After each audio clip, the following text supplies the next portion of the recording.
Well, welcome to Woodcraft Revival, where on this channel we talk about all things wood. Today, we're not just going to talk about wood, we're actually going to try to do some things with wood. We're in the workshop here, and we're going to be building this magnetic knife holding rack for Kelly. She's wanted one of these for a while. So we're going to jump into that and see what we can do with just some scrap wood we have. One of Kelly's #1 hobbies, of course, is to hang out in the kitchen and do some cool things there. That's why I'm the shape that I am over these last 30 years. Those of you foodies know that one of the most important tools you can have in the kitchen, of course, is a nice sharp knife. And Kelly's been combating that for a long time. I try to keep her knives sharp for her. But the problem we run into, of course, is just you toss those knives in a drawer. And that's the quickest way to blunt a knife, is have it in a drawer with a bunch of other implements. So she's asked me for a while, hey, can you come up with some sort of magnetic knife holder? Well, there's all kinds of different options I've seen. A lot of them just kind of screw to the wall. And the issue that we have is we don't have a lot of counter space height between our upper cabinets and our countertop. And with the things we have going on with different pieces of equipment and different things she's doing, whether it's an Instant Pot, whether it's doing some sourdough starts, all those type of things, then sometimes that counter space is limited. We have to move things around. So I thought, well, it'd be good to come up with a rack that's movable, but still doesn't take up a lot of space. So I built a prototype and just took some leftover maple that we had and just came up with a prototype to get an idea of what that would look like. And you can see it has a short footprint here. I think it's only about 4.5 inches deep. It's just at 12 inches tall and 12 inches wide, and of course stands fine on its own. And what I've done is I've inlaid some magnets in the back so that what you get is a magnetic face. So by doing this prototype, I was able to go up to the house and get an idea of, A, did she like it? B, is it something that's going to work in this scenario? And see what adjustments we can make. Well, I quickly found out that while this fits easily under our countertops, when I put some of her knives on there that are taller, then they will hit the bottom of the top cabinets. So we're going to shrink this down a little bit on the final version, make it a little shorter so those knives can clear easily. So I'm just going to hang on to this prototype. The magnets that I've set in the back, they're not glued, they're just kind of pressed in there so I can pop them back out. And that's actually the most expensive element in this build, are the magnets. I think I bought a pack of 24 3-inch little strip magnets for I think it was about 16 bucks on Amazon. So I'm just going to have that prototype hang out, and we're going to clear up some things a little bit here, get some scrap tossed away, and I think we're going to work with some black oak that I have milled up a year ago, and I have some scrap of that. So let me dig that out and see what we've got. So it's not lost on me watching other woodworking channels on YouTube that these guys have really clean shops with nice white walls and clean backdrops. I don't have anything like that. So my shop is probably a bit of a distraction for people because there's so much going on in the background. At one time, these walls were white, but the spiders and the dust and all of those things over the last 24 years have taken over. Anyway, maybe one of these days we'll get it cleaned up. So here is a piece of black oak that I had milled last year. It was a deadfall tree. I actually did a video about it on the Red Tool House channel.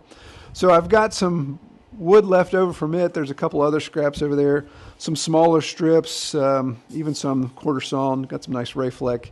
Some of these have a lot of inclusions. That's the issue with black oak, is it can definitely get funky in places. So some of this stuff will be usable, some not so much. But I have plenty of material to work with here. So if you'd like to build one of these magnetic knife holders yourself, I will make the plans available on our website. Download them for free. Nothing fancy, of course. But also, if you'd rather not build your own and you'd like to order one, I will also have these available that you can pre-order. We'll make them as the orders come in, and we'll offer some options there as far as finish goes. So we'll post that link in the video when it becomes available. Well, the first thing we'll work on is we're going to work on the face, the actual knife face where we mount the knives, or the knives actually stick. We'll get that piece cut out first, and then we'll work on our rails and our feet after that. And then finally we'll come back, we'll switch out our saw blade on our table saw to a dado stack, and we can put our dado grooves in for the magnets, and then also do our dado for our lap joint. Now, I absolutely love wood that has character. The more character it has, the more it excites me. In this situation, we got to watch how much character we have, because we could really weaken the board when we cut our dados in for our magnets with all these inclusions. So I'm going to have to exclude these inclusions here. Exclude the inclusions. With the prototype, the face where the knives actually stick is 12 inches wide by 7.5 inches tall. This board here is 10 inches wide. So we have some ability to remove some stuff there, and of course have plenty to work on. We have this nice clean surface. We've got just a little bit of wormholes here, which I like the look of that. I think that's pretty classy. Let's flip over and see what the backside looks like. Yeah, some other infestation holes that won't be a big deal on the backside. There's actually a clean piece right there, possibly. But I think we're going to look at this section right here.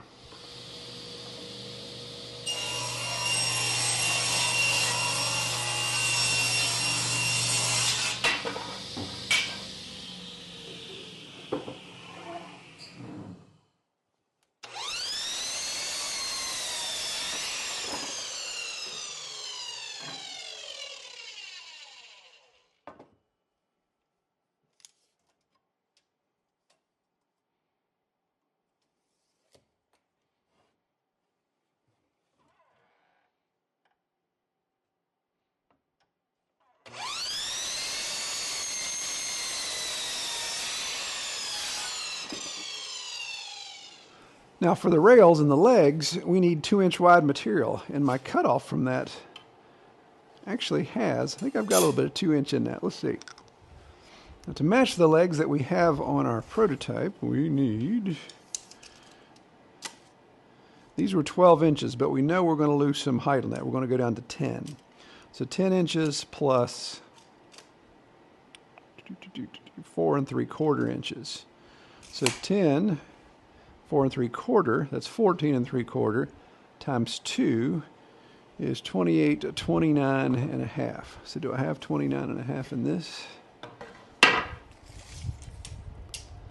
35. Very good.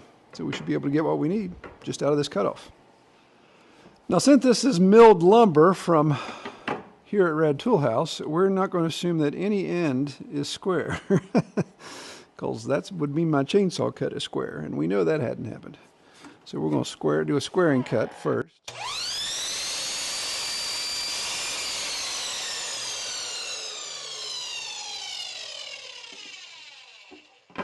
And then for the legs, I'm going to take those 10 out of both. I'll cut my first one 10. And then when I go to do the feet, I'm going to show you what we're going to do so we can have a little bit more safety over here in the dado section. So I'll cut my first one. Yes, I'm left-handed.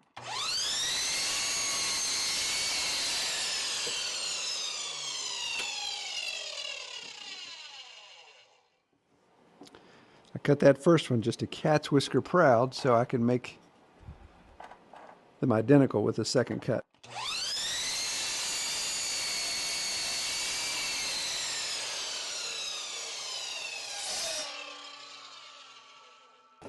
Now for my feet, I only need 4 3/4, but I don't want to be dado cutting something so short.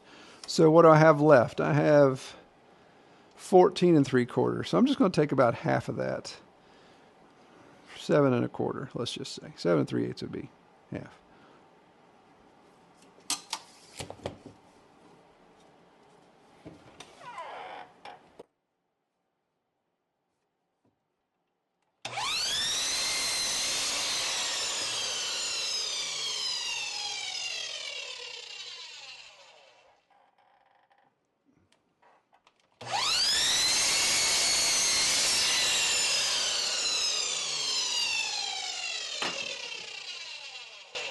And what we're going to do is we're going to put an X on this shorter end so we know that's not the side of dado.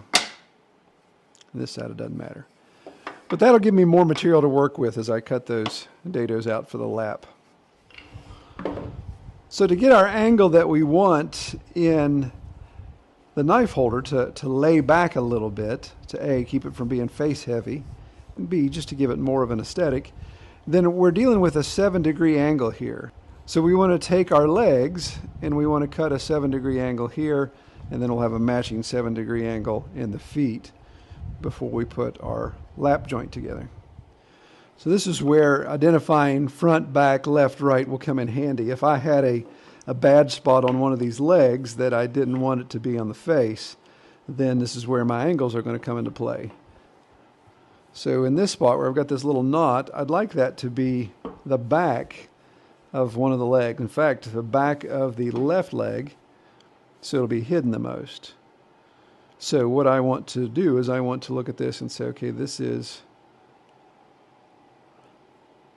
looking on, this is right front. And then looking on, this is left front. So that means on the left front, we'll have a 7-degree angle going that way. And on right front, we'll have a 7-degree angle going this way. And I'm just going to use my miter gauge because I've got this thing tuned out pretty good. It's very accurate in my experience. So here's the thing I'm going to do to make sure that I get my angles right and my legs stay the same length, is I am going to do the cuts together. So I've got my left front leg down, so our angle is going to be cut here, and then my right front leg would be face down. And we'll flush those up really nicely. And we just want to take right off the face of that. So with a nice firm grip.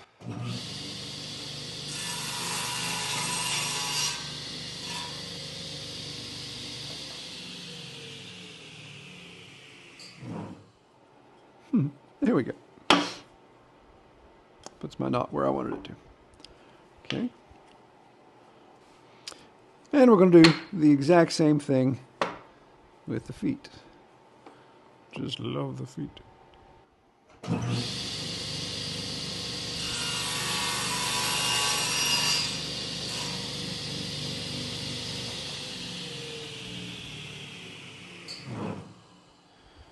So when we line our angle up, our 7 degrees should match. So that quickly, we have all of our components milled and ready to go. So we got our face, our 2 legs, and our 2 feet, like I said, with extra meat on the bone there so we can do our dado work. So we're going to swap out our 10-inch blade for an 8-inch dado stack. And I'm going to set up a 3/8 with some shims. The reason why is I like to be as efficient as possible, or some may say lazy.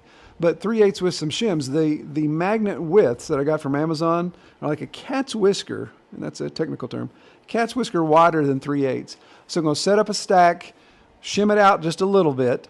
That way I've got enough slop to be able to pop those magnets in. And then when it comes time to doing my lap joint, I can just multiple pass with that 3/8 and it'll be fine.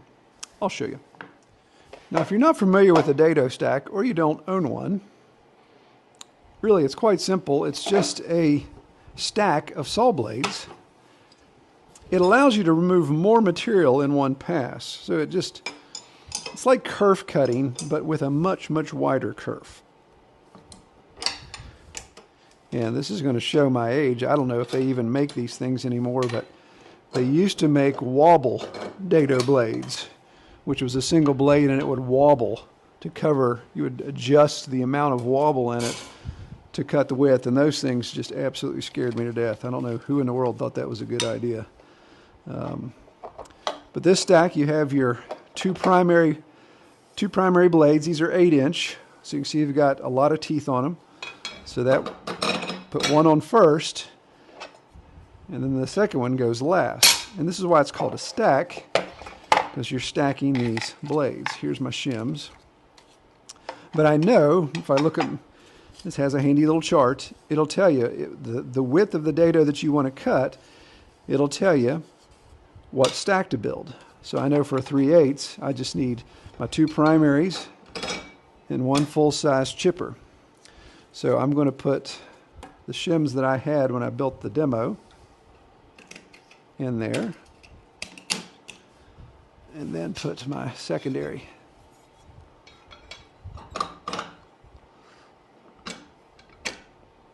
Okay, and then just tighten her back up. And in my saw I even have a bigger insert to allow for dados. Now on my prototype, the placement of the magnet dados was kind of arbitrary. I purposely off-centered them. I wanted them higher on the face of the knife rack just in case Kelly had some shorter knives.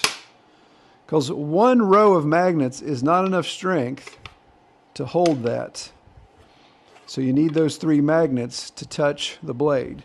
So I wanted them to be higher up. That way if she had a shorter knife, it could go there. Longer knife, obviously no big deal. All 3 magnets are still going to come in contact. Really what I discovered is the knife handles kind of stop it from moving down, especially if it's a heavier knife.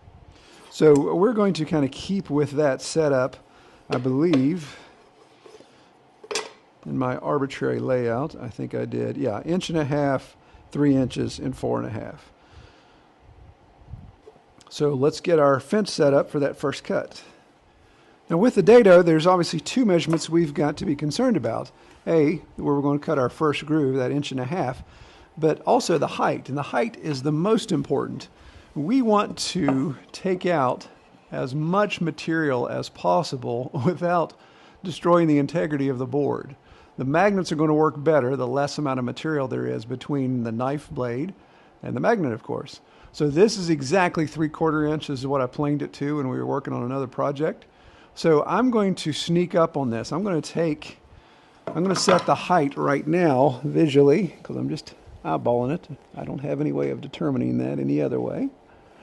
We're going to set it at 1/2 inch, and then I'm going to creep up on that. I'd like to get to 5/8. So there's a 1/2 inch in height. Now let's bring our fence over to 1.5 inches. There we go. Determine which is my back. This is definitely the back. And the top. I want this to be the top. Okay.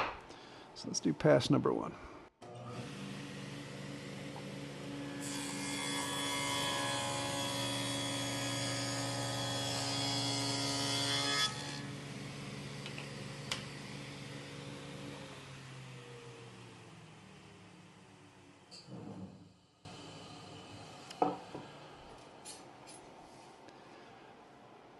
So the amount of relish left there is a little over 1/4. So we're going to crank that up a little bit more.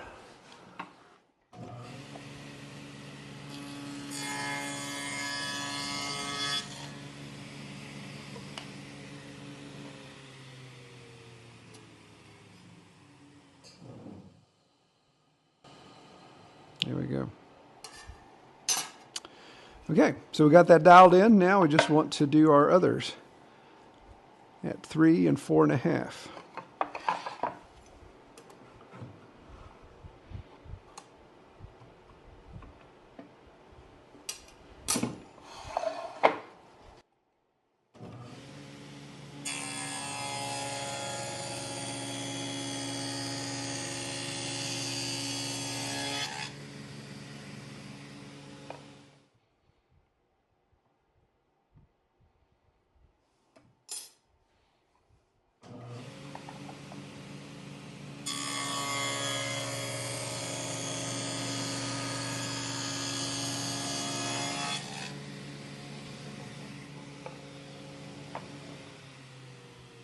And before we get too far ahead of ourselves, let's take a magnet and make sure she fits. There.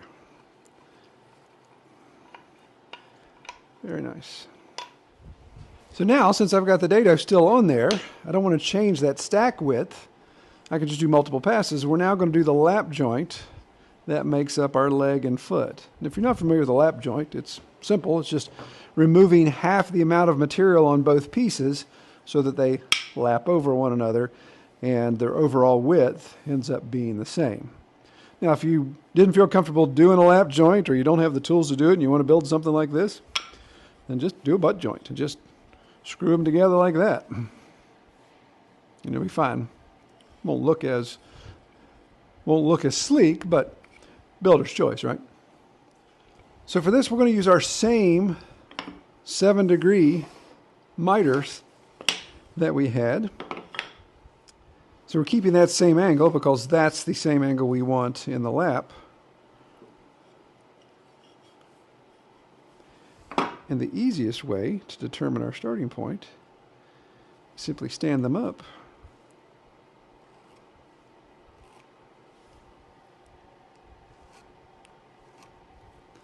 Make a mark on both sides.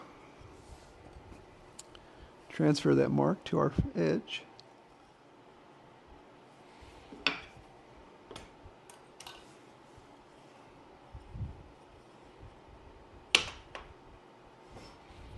We use that as a reference. Now, obviously, we have to adjust the depth on this because that's way too high. So we want to go to half of 3/4, which is 3/8.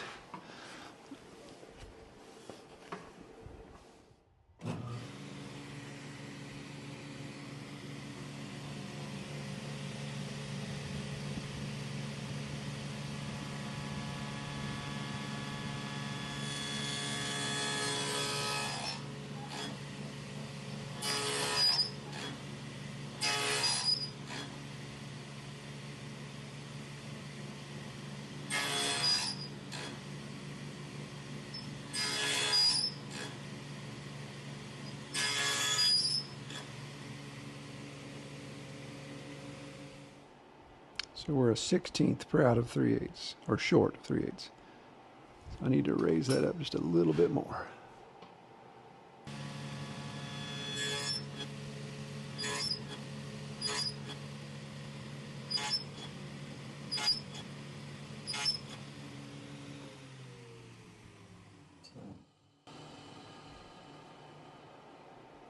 Very nice. So I shouldn't have to touch this height again.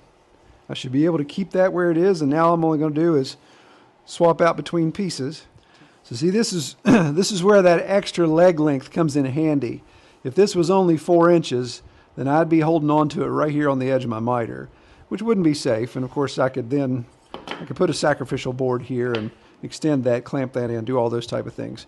But just something as simple as having leftover material here that will just cut off over on the chop saw when we're ready to put the leg together, just makes it that much easier.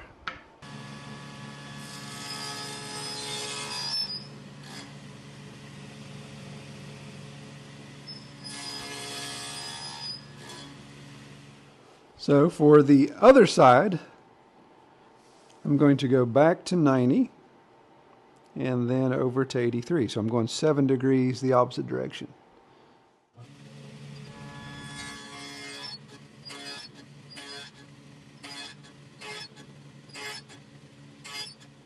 So while that stacked dado is made to make clean cuts, it does still produce a little bit of lines there. So we'll take a chisel and just clean that up nicely.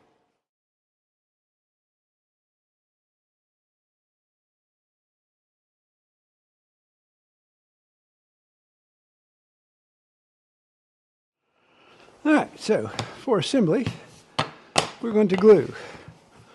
So we're going to trust a glue joint even though it's cross grain, simply because this isn't a load-bearing structure of any type. Now I zoomed in on my assembly table so you guys couldn't see. Of course, if you watch the channel, you've seen how short this is. I'm down on my knees doing this. And I built this assembly table when I was doing a lot of gun cabinets and cabinetry type stuff back in the day. So I was usually building tall stuff. Now that I'm building short stuff, I find myself on my knees a lot. So one little tip about F-clamps. If you use them a lot, they like to twist your material when you're tightening them up. So that's why we're going to use a scrap piece of wood as a cull, so it takes any of the torque out.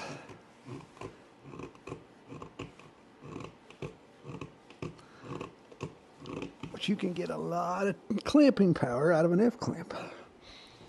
So if we go back and look at our prototype, we see, visible face, no issues. But the back with those open dados, I really don't like that. I just think that looks so unfinished. It kind of hides the mystery or the magic. So I think what we're going to do is we're going to take the magnets, put them in our finished face, our red oak face, get those in, and then make some strips to stick back in these grooves, these dados, to fill those in. And we'll come back and finish those flush, whether it's through the planer, well, it won't be through the planer, short as this is, or through the drum sander, or by hand with a chisel or a block plane. Do something to get those smooth again, and it'll kind of, it'll hide the magnets. We don't have stripes to go right along with the grain, so it's not like it's going to be completely invisible to the eye. Somebody with some scrutiny could see what's going on there, but I think that gives it a much better finished look to hide that hardware. But we need to rob from our prototype because I don't have enough magnets left over to do this from my order. So I've got another scrap piece of black oak here, kind of rough looking, but I know I can get out of it what I need for these strips. We know we did 3/8 wide, that was the dado stack, and we went 5/8 deep. Now the magnet is 1/8 thick, so I want 1/2 inch by 3/8 material to stick in here. So I think what I'm going to do, I'm going to run this piece of scrap through the planer.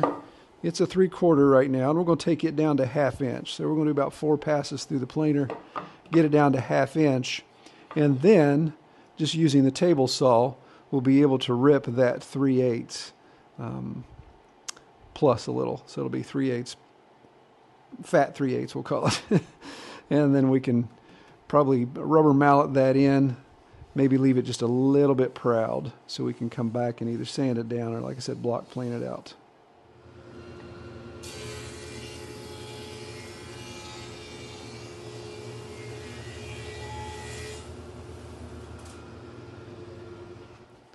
Now these magnets have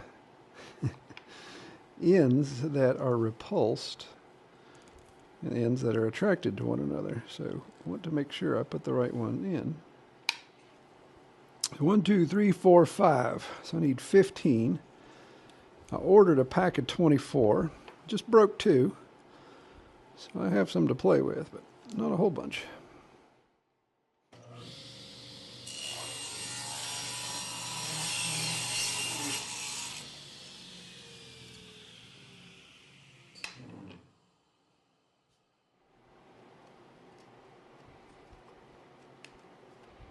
Oh yeah, daddy like.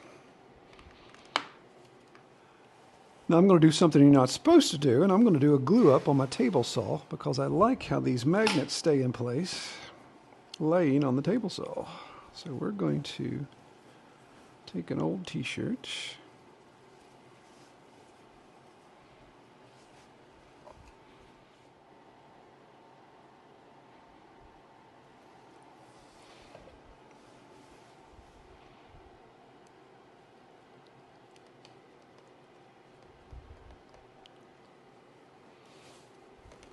oh yes, daddy like.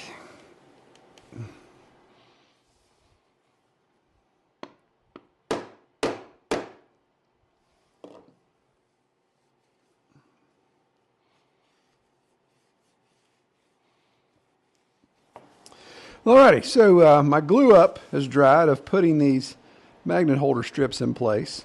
I'm going to take it over here to the bandsaw, cut these all flush, and run them through the drum sander. Of course, if you don't have a bandsaw, you don't have a drum sander, you can just use a Japanese saw to cut those flush, and then either run this down with a hand plane or sander, chisel, whatever you want to do, whatever you want to get it flush. So let's go to the bandsaw.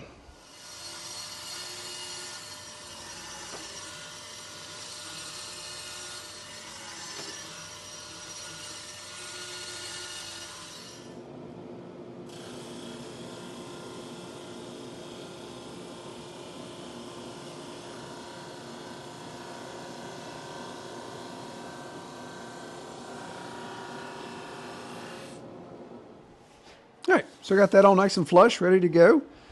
So I'm just going to set that aside and we're going to work on our legs. I actually made a mistake. Order of operations, the legs. You guys may have caught that, but we'll go over that next. All right, so here's my legs all glued up, and as you can see, what I forgot to do on the feet, I put that extra material on there so I could easily and safely cut out my lap joint. Before I did the glue up, I was supposed to cut that excess off, that relish, because I don't want that to be, I don't want it to have feet that big. Looks like a basketball player. All right, so this excess feet material, 4 inches back from the front of my leg, that's where I wanted it to come, and drew a line, and I will stick with the 90-degree miter here, and I should be able to, yes, so I can take that out without interfering with my top of my leg or anything there.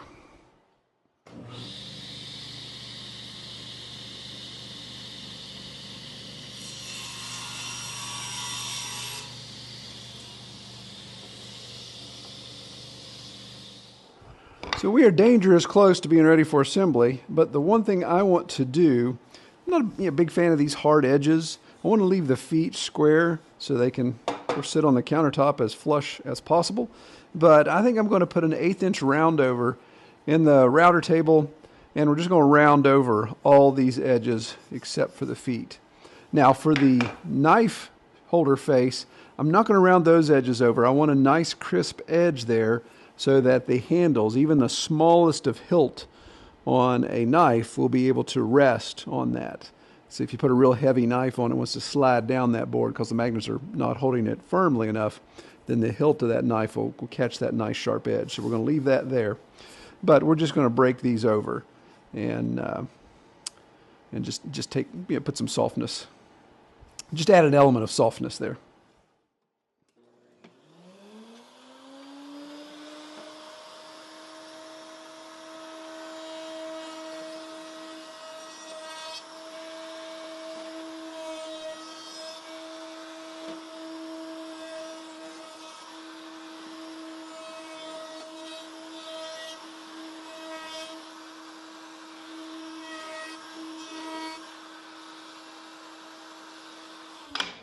Well, now comes everybody's least favorite part, and that's sanding. I'm going to just fix some of my edges here, get that cleaned up, smooth everything out, get it ready for assembly, and then finish. So while I'm going through the monotony of sanding, I want to take this time to give an announcement about our friends at Norwood up in Barrie, Ontario, where I was this summer for their open house. Got to be able to tour the facility and see what they were working on, the formation and setup of their showroom. Well, I'm excited to announce that that showroom is now officially open. So if you guys ever find yourself around the Ontario area, Barrie is just about an hour north of Toronto, I encourage you to go check out their showroom. They've got multiple models of mills set up from both Norwood and Frontier. They even have the DH8 wood chipper there on display, my personal favorite. And they're offering hands-on demos. Obviously, you can interact with sales staff, ask questions, put hands on the equipment, actually touch and feel the quality build of Norwood before you obviously make a purchase. So if you want more information about their showroom, I'm going to put a link below to their website where it details that, and then also sharing some pictures here of that brand new showroom ready to go. All right, let's get back to our project. Okay, so for the assembly, I'm just going to go super simple, and that's use screws. And before you all gasp and spit and cough about using screws, I want something that's going to be sturdy because I have a feeling this thing's going to get moved around a lot. Knives hanging on it, clanged around, probably getting knocked over. I want it to be pretty sturdy. So I have these Craig pocket joint screws that I really like these, and I got a ton of them. They've got aggressive thread, they're flat head, so they flush mount, and square drive, so I can really get a good bite on them. And what I'm going to do is strategically place 2 of those in the leg, so they go into the side of our face, without, of course, hitting our magnets. We want to make sure we put those in the right spot. And to cover these up, we're going to countersink them, and I'm going to use a plug cutter and make some plugs, and I'm still debating whether I want to do plugs in red oak so it becomes invisible, or whether I want to do the plugs in a contrasting species so it just gives a little more detail. I don't know. I'm going to see what I've got. First, I got to find my plug cutter. It's been a while. So just do a simple layout to make sure we're centered and to make sure we're going to miss our magnets when we screw into the face. And of course, make sure it's symmetrical on both sides.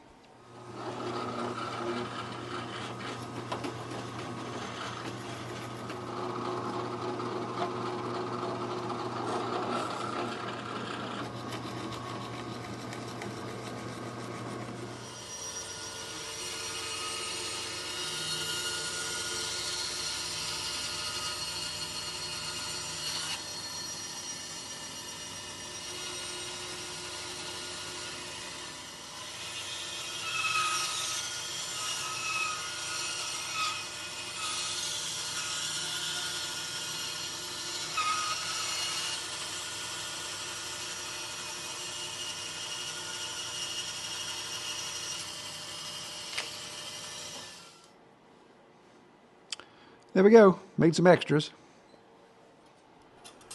So I think for the sake of easy measurement, you can see my glue that shows you where my magnets are. I think I'm just going to do 1 inch from either end. So we'll just come down 1 inch here, and we're at 7.5, so we'll come up to 6.5, and we'll center that. So that's where we'll put our screws, or that's where our screws will go into the face. All right, so I got my layout lines made on both leg assemblies. Of course, X marks the spot. So the first thing we're going to do is pre-drill all the way through with obviously a much smaller diameter, something that allows this to pass through without having to take much of a bite at all. And then we'll countersink with a much larger bit that's at least the diameter of the head of the screw, but more importantly, the diameter of our tapered plug. That's the benefit of using a plug cutter versus a dowel, is the plug cutter actually has a taper. It's kind of tough to see that, especially with my dirty hands, but that actually is tapered. It gets wider as it goes closer to my thumb. So it gives me a little more room to play with there. If the countersink hole that I use the drill bit for gets a little wobbly or gets misshapen, then I can correct that with this expanded plug. It'll end up being proud, and then of course we'll just take our flush trim saw and clean it off.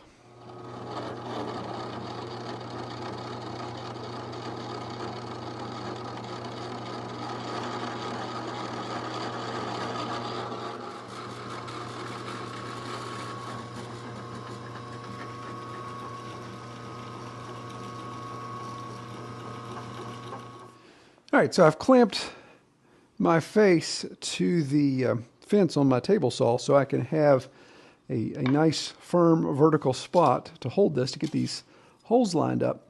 And I just set my my small miter gauge here at 5/8 because I should have 5/8 overhang. This is 2 inches wide. This is 3/4 thick. So 2 inches minus 3/4 is 1 1/4 1 1/4 divided by 2 is 5/8. So all I need to do is just, and I want 5/8 proud on all sides. So I'll get all that lined up first, put my first screw in, and that'll allow me to line up everything else. And what we're going to do is I'm going to screw in just a little bit to get a bite, and then come back and pre-drill so I don't split the face out.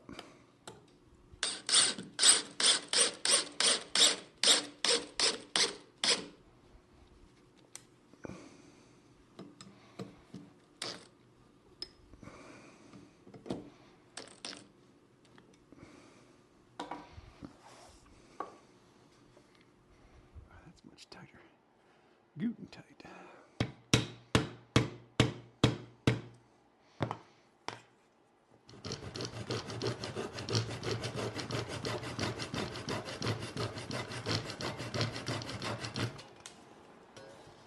All right, so those plugs turned out pretty good. And I was able to, of course, sand off all my pencil marks and any bites that the cutoff saw made. So the last step, of course, is to choose a finish. And I've gone back and forth. I've debated several things. Since this is not going to be food contact, we're not going to be cutting food on it. Now we'll have food utensils on it. You could actually do a polyurethane, and that's what's sticking in my mind right now, is maybe a poly. because it's going to last the longest. It's going to be the toughest finish. Maybe a Danish oil. I've got some tung oil. Got some Odie's oil, which really looks sharp. So I'm not sure. I'm thinking maybe a satin poly, just so it's got a really nice, strong finish on it. It can handle some of the beating. I don't know if Kelly's going to get like those fancy Japanese chefs you see, where they can throw the knives and they stick to it. Hopefully she won't try throwing knives around us, but I think a good finish, good quality finish on this is what we're going to need.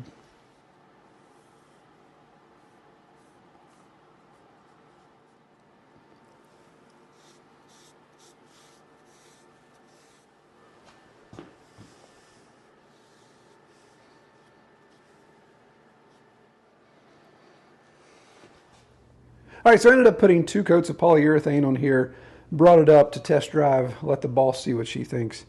She was quite satisfied with it. Fits in well underneath the counter, no problems there.